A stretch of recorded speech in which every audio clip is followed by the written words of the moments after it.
बलिया झूमे मुस्की पर झूमे लटा गोरखपुर देवरिया में तो भूख रहेला साटा कि पहिरे तू जब न दुनिया अहिले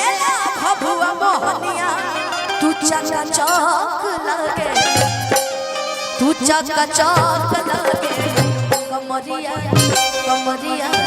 कमरिया करे ला पाला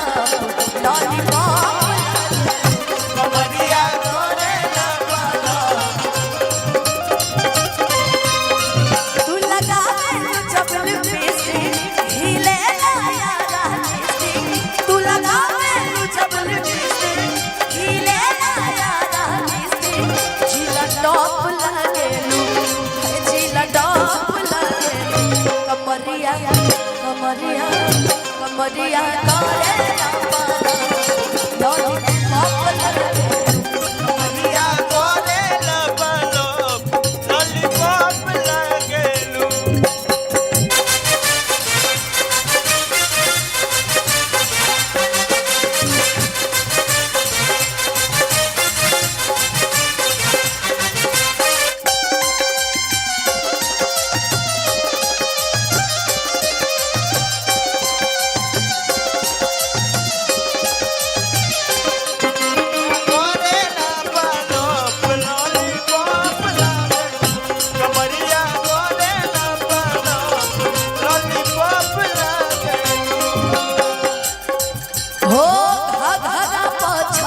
बोली पर चले ना गोली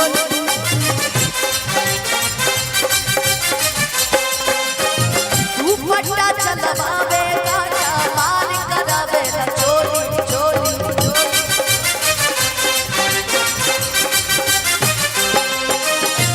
घाघरा पर छपरा हीरे बोली पर चले ना गोली तू पट्टा चलवावे गाना मार करावे ना चोली ही देखी के चढ़ल जवानी अहिले पटना राजधानी तू मलाई बरफ लगेलू मलाई बरफ लगे लहरिया लुटाए लहरिया लुटाए राजा मुहवा बदन के छतरिया लहरिया लुटाए राजा मुहवा बदन के छतरिया लहरिया लुटाए मलाई बरफ लगेलू मलाई बरफ लगेलू कमरिया करे ला पाला लॉलीपॉप कमरिया करे ला पाला लॉलीपॉप लगेलू कमरिया करे ला पाला लॉलीपॉप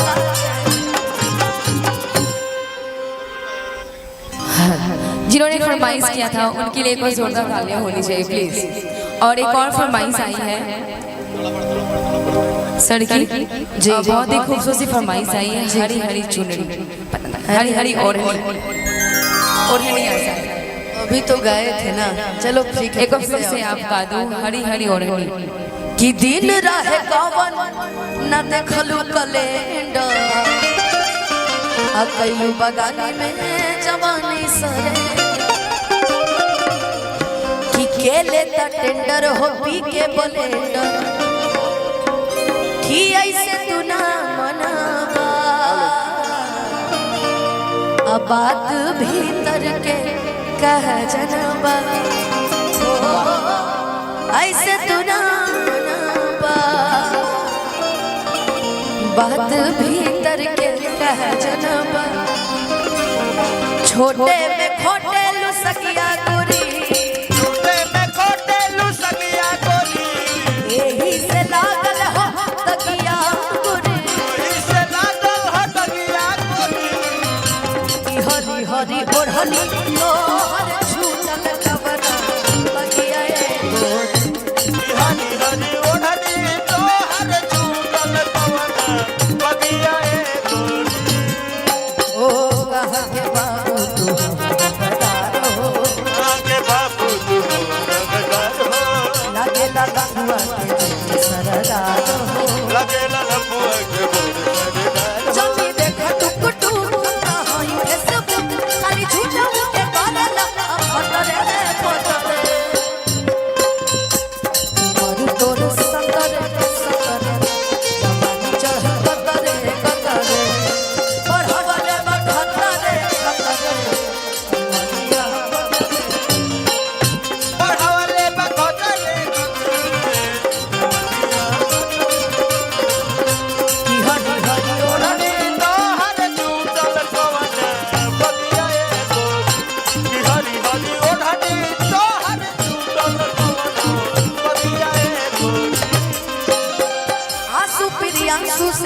देखावेलू तू चलता तो पवन से चक्कर चलता चौकर हो आंसू प्रियांशु से देखावेलू तू चलता तो पवन से चक्कर चलता चौकर हो चलता चौकर हो की भेद जन खोला हो चाहे का बोला हो पुअरे के बुझल पलकिया गोरी पुअरे के बुझलू पलकिया गोरी से ले डालिया लगिया ऐसे टटाए लगिया गोरी हरी हरी गोढ़नी तोहर छूटल कवना बगिया गोरी हरी हरी ओढ़नी तोहर छूटल कवना बगिया गोरी हरी हरी ओढ़नी तोहर छूटल कवना बगिया गोरी हरी हरी ओढ़नी तोहर छूटल कवना बगिया और कोई फरमाइश हम फरमाइशी और अभी कोई फरमाइश आपकी कोई फरमाइश अरे बाप रे बाप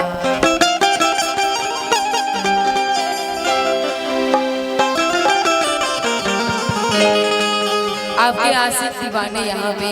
बहुत हैं, उनकी फरमाइश है दिल ना लगे। आपकी खुद ही ना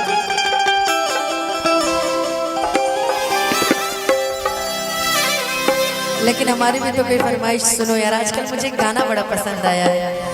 कि रफ्ता रफ्ता वो मेरी हस्ती का सामा हो गए कि रफ्ता रफ्ता वो मेरे हस्ती का सामा